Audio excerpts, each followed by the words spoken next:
Hola, soy la doctora Emily Nelson Maher del Brigham and Women's Hospital.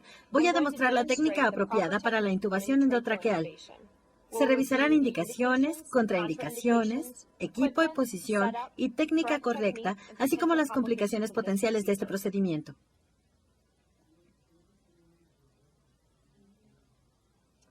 Las indicaciones para intubación endotraqueal incluyen inminencia de insuficiencia respiratoria, incapacidad para proteger las vías respiratorias, paro cardíaco y anestesia general.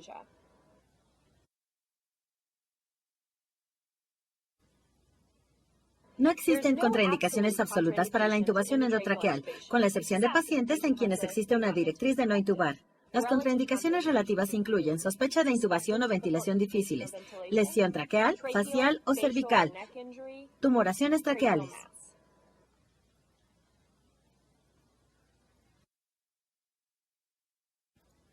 Las vías respiratorias superiores están formadas por las cavidades nasal y bucal, la faringe, la laringe, la tráquea y los bronquios principales. Las cuerdas vocales se ubican en dirección anterosuperior del cartílago tiroides a los cartílagos aritenoides. La epiglotis es un cartílago elástico que se dobla sobre las cuerdas vocales y protege la vía respiratoria de la introducción de alimentos y líquido. El bronquio principal derecho tiene un diámetro más grande, es más corto y más vertical que el bronquio principal izquierdo. Por tanto, los materiales aspirados con mayor frecuencia se dirigen hacia el lado derecho. La intubación de un bronquio principal por lo común suele ser hacia el lado derecho. Cuando se lleva a cabo la intubación, se coloca una hoja de Macintosh en el espacio entre la base de la lengua y la epiglotis, conocida como bayécula. Se presiona la hoja del laringoscopio hacia arriba y hacia adelante, en un ángulo perpendicular a la mandíbula del paciente para permitir la colocación de la sonda endotraqueal con visión directa de las cuerdas vocales.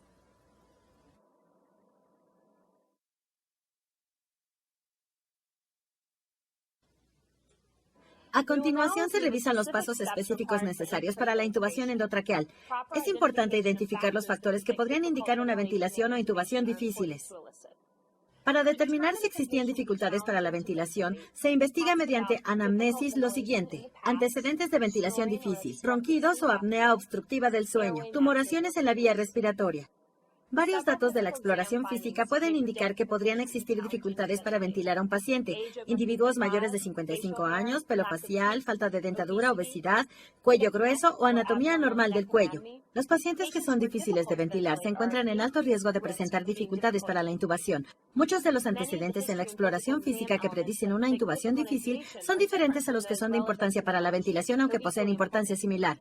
Para determinar si el paciente presenta dificultades para la intubación, se investiga lo siguiente: antecedentes de intubación difícil, de apnea obstructiva del sueño, de lesión, dolor o disminución del arco de movimientos de la columna cervical, antecedentes de traumatismo o cirugía facial o de cuello, tumoraciones faciales, cervicales o del mediastino, antecedentes de radiación del cuello, trastornos de la articulación temporomandibular, antecedentes de síntomas obstructivos, como presencia de ronquidos, dificultades para la deglución, disfonía, estridor o dificultades para respirar en decúbito dorsal. Varios datos en la exploración física pueden predecir si habrá dificultad para la intubación de un paciente. Calificación de Mallampati, abertura bucal, extensión del cuello, distancia tiroidomentoniana, protusión anormal de la mandíbula, individuos mayores de 55 años de edad y obesidad. La calificación de Mallampati es un método utilizado para predecir intubaciones difíciles. Cuando se valora con la calificación de Mallampati, el médico le pide al paciente que abra la boca y que saque la lengua. La calificación se basa en la anatomía bucal. Una calificación 1 de Mallampati se da a aquellos casos en que la úvula, el paladar blando y los pilares se visualizan por completo. Con la calificación 2 de Mallampati se observa el paladar blando y parte de la úvula. En la calificación 3, solo se visualiza el paladar blando y la base de la úvula, mientras que con la calificación 4 únicamente se observa el paladar duro. Una calificación 4 en la escala de Mallampati se asocia con alto riesgo de intubación difícil. La distancia tiroidomentoniana se define como la distancia entre el mentón y la escotadura tiroidea cuando el paciente se encuentra con extensión completa de cuello. Una distancia tiroidomentoniana de menos de 3 traveses de dedo o de menos de 6 centímetros en adultos indica una alta probabilidad de dificultades para la alineación de los ejes laríngeo y faríngeo para una laringoscopía directa exitosa.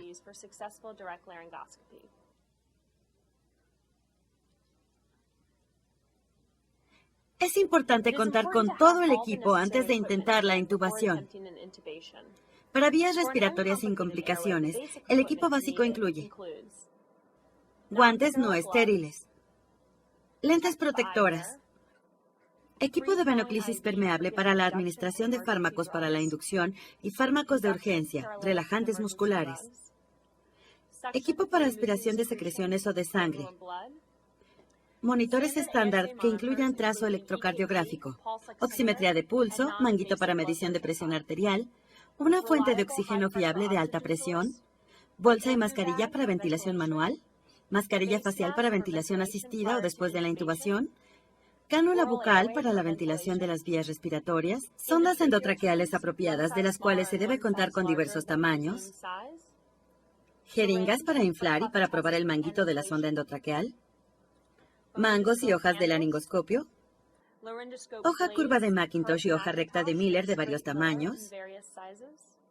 detector de CO2 al final de la expiración, estetoscopio, cinta adhesiva para fijación de la sonda,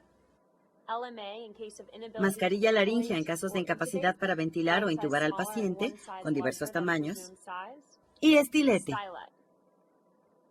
El estilete se introduce en la sonda endotraqueal y se dobla para facilitar el paso de la sonda a través de las cuerdas vocales.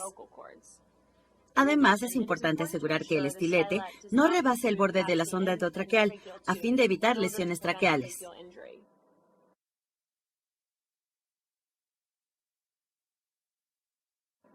La colocación del paciente es fundamental para el éxito de la intubación.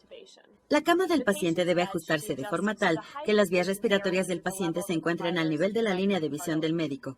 Se coloca al paciente en una posición de olfateo para facilitar la creación de una línea recta de visión desde los ojos del médico hasta la laringe, para que la abertura bucal y el acceso faríngeo permanezcan alineados. Esto puede lograrse al colocar una manta por debajo de la cabeza para elevar el occipucio casi 10 centímetros, con lo que se flexiona el cuello con la extensión de la articulación atlanto-occipital. Es útil colocar una toalla enrollada para lograr la posición de olfateo en pacientes con obesidad patológica. Antes de la administración de fármacos para la inducción de la anestesia, se asegura que existan condiciones óptimas para la intubación en el primer intento de laringoscopía. Es importante optimizar la posición del paciente, verificar el equipo, el acceso y preoxigenar al paciente antes de la inducción anestésica. La preoxigenación con oxígeno inspirado al 100% sustituye el nitrógeno en los pulmones de los pacientes, lo cual incrementa el tiempo que puede permanecer el sujeto en apnea sin que aparezca saturación de oxígeno. Se realiza preoxigenación al utilizar un flujo de oxígeno al 100%. La mascarilla facial se coloca ajustada para evitar el paso de aire ambiental. Durante 3 o 4 minutos, se permite que el paciente respire de forma espontánea con una válvula de presión abierta, con inspiraciones profundas antes de iniciar la inducción anestésica. La preoxigenación es adecuada cuando la concentración de oxígeno expirado se acerca a 85 o 90%.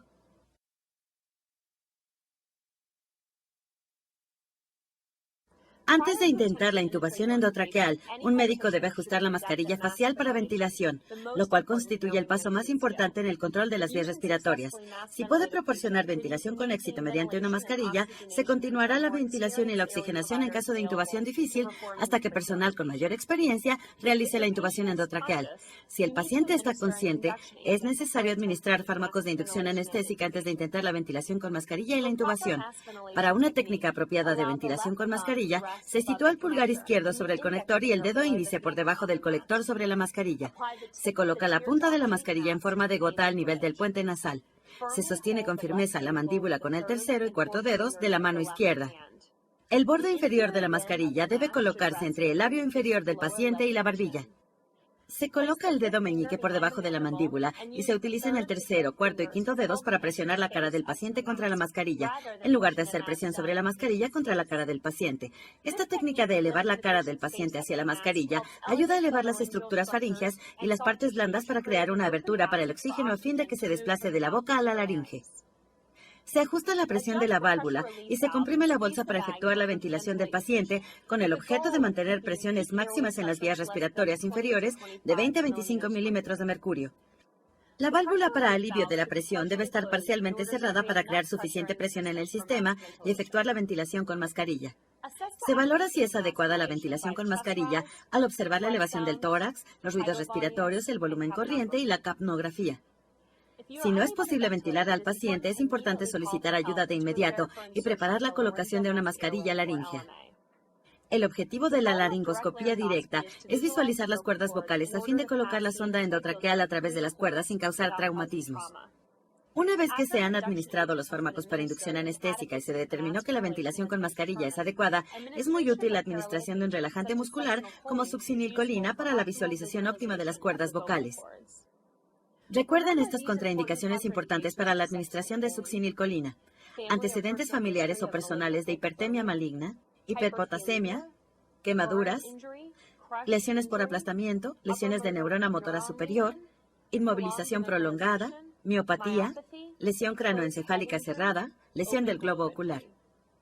Se utiliza la mano derecha para mantener la boca abierta. Se coloca el pulgar derecho en la esquina inferior derecha de la boca del paciente sobre los molares inferiores. Se sitúa el dedo índice en la esquina superior derecha de la boca sobre los molares superiores. Los dedos deben extenderse para lograr una abertura máxima de la boca. Se sujeta el laringoscopio con la mano izquierda en el punto donde la base de la hoja se une con el mango, con el pulgar apuntando hacia arriba sobre el mango del laringoscopio. Cuando se introduce una hoja Macintosh o curva, se coloca el laringoscopio en el lado derecho de la boca y se desplaza la lengua hacia el lado izquierdo. No se inclina la muñeca cuando la hoja del laringoscopio se encuentra en la boca, porque esto puede ocasionar lesión en los dientes. En lugar de esto, una vez que el laringoscopio se encuentra en la boca, se aplica presión hacia arriba y adelante en un ángulo perpendicular a la mandíbula. El objetivo es colocar la hoja del laringoscopio en la bayécula, que es la depresión entre la epiglotis y la lengua. Si la posición es correcta, se observarán dos cuerdas vocales de color blanquecino por debajo de la punta de la epiglotis, que tiene forma curva y es de color rosado. Si las cuerdas vocales no son visibles, quizás sea necesario colocar el laringoscopio con mayor profundidad o desplazarlo hacia atrás en dirección a una ubicación más superficial. Se debe aplicar suficiente fuerza perpendicular a la mandíbula del paciente para observar las cuerdas, pero no es apropiado inclinar la muñeca para usarla en forma de palanca porque no mejorará la precisión y pone al paciente en riesgo de una lesión dental. Además, es necesario verificar que los labios del paciente no se encuentren entre el laringoscopio y los dientes, a fin de evitar heridas o lesiones en el labio. La hoja recta es útil en pacientes con laringe anterior o con epiglotis laxa, lo cual se observa a menudo en niños pequeños. Cuando se utiliza una hoja recta o de Miller, se introduce el laringoscopio en el lado derecho de la boca del paciente y se desplaza la lengua hacia la izquierda.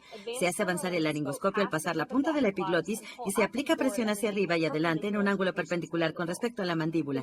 La hoja de Miller debe colocarse detrás de la epiglotis y se utiliza para desplazar la epiglotis fuera del campo visual. Por tanto, solo se observarán las cuerdas vocales. La hoja de Miller debe colocarse entre dichas cuerdas y la epiglotis en lugar de entre la bayécula y la epiglotis, como ocurre con la hoja de Macintosh. Una vez que se observan las cuerdas vocales, el estilete y la sonda endotraqueal se hacen avanzar a través de las cuerdas vocales. Es importante retirar el estilete una vez que la sonda ha pasado a través de las cuerdas. Si el estilete rígido se hace avanzar mucho, puede producirse una lesión a la tráquea. Una vez que el estilete se ha retirado, el manguito de la sonda endotraqueal se infla con la cantidad mínima de aire para evitar fugas cuando se utiliza la ventilación con presión positiva. Los médicos lograrán diferentes visiones de las cuerdas vocales con base en su nivel de habilidad para la laringoscopía y dependiendo de la anatomía del paciente. La adición de grado 1 de las cuerdas ocurre cuando el médico puede observar la totalidad de la abertura glótica, incluida la totalidad de las cuerdas vocales. En la visualización de grado 2 se observa la cara posterior de la abertura glótica, incluidos los cartílagos aritenoides. En la visualización de grado 3 se observa solo la punta de la epiglotis. Y en el grado 4 se observa solo el paladar blando, que indica una intubación potencialmente difícil. Si la visión de las cuerdas es subóptima, se utilizan métodos de rescate. A menudo es necesario aplicar presión hacia atrás, hacia arriba y hacia la derecha sobre la tráquea para mejorar la visión. Si el médico puede visualizar la vía respiratoria con imágenes de grado 2 o 3, pero no puede colocar la sonda endotraqueal, se considera el uso de un estilete o un dilatador. El dilatador es un estilete largo de plástico con un extremo curvo dirigido en sentido anterior. Si las cuerdas no se observan bien, es importante ventilar al paciente con mascarilla mientras se solicita ayuda y se valora el uso de dispositivos alternativos. No debe repetirse la laringoscopía directa porque puede causar traumatismos y edema en las cuerdas vocales. Las estrategias incluyen la colocación de una mascarilla laríngea, intubación con un broncoscopio de fibra óptica o una cricotiroidotomía de urgencia que no se verá aquí. Para confirmar que la sonda endotraqueal se encuentra en la tráquea y no en el esófago, se verifica la presencia de condensación en el interior de la sonda, la elevación del tórax, los ruidos respiratorios y la concentración de dióxido de carbono al final de la expiración. Se confirma que los ruidos respiratorios sean iguales en ambos lados porque los ruidos ausentes o disminuidos en el lado izquierdo indican la intubación del bronquio principal derecho. Después de una intubación endotraqueal exitosa, es importante usar cinta adhesiva o fijador de sonda endotraqueal para asegurar la vía respiratoria.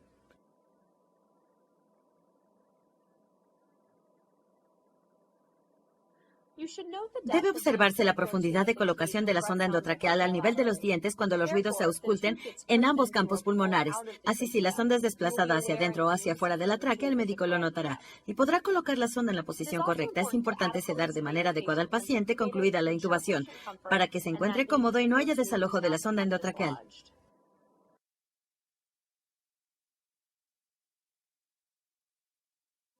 Varias complicaciones potenciales se relacionan con la intubación endotraqueal. Estas incluyen posición inadecuada de la sonda endotraqueal, por ejemplo, la intubación del esófago o del bronquio principal derecho.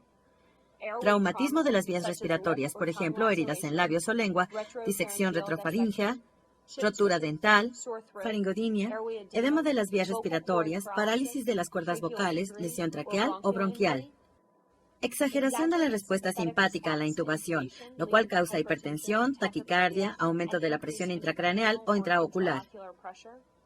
Exageración de los reflejos de la vía respiratoria durante la intubación, como broncoespasmo o laringoespasmo.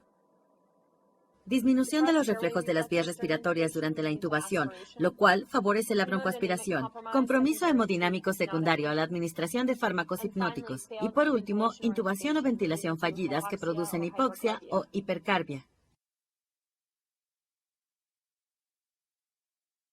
En resumen, los pasos críticos para la intubación endotraqueal son los siguientes. Realizar una anamnesis y una exploración física adecuadas, lo cual evitará intubación o ventilación difíciles. Contar con el equipo apropiado, colocar al paciente de forma apropiada, preoxigenar con oxígeno inspirado al 100% en pacientes conscientes, administrar fármacos para inducción anestésica y relajantes musculares, colocar la punta de la hoja curva del laringoscopio en la vallécula para observar las cuerdas vocales por debajo de la epiglotis. Una vez que se observan las cuerdas vocales, se hace avanzar el estilete y la sonda endotraqueal a través de las cuerdas vocales y se infla el globo de la sonda. Se confirma la posición apropiada de la sonda endotraqueal y una vez que ésta se ha confirmado, se fija la sonda. Si se encuentran dificultades para ventilar a un paciente con bolsa y mascarilla, se solicita ayuda de inmediato. Gracias por su atención a este video de Harrison.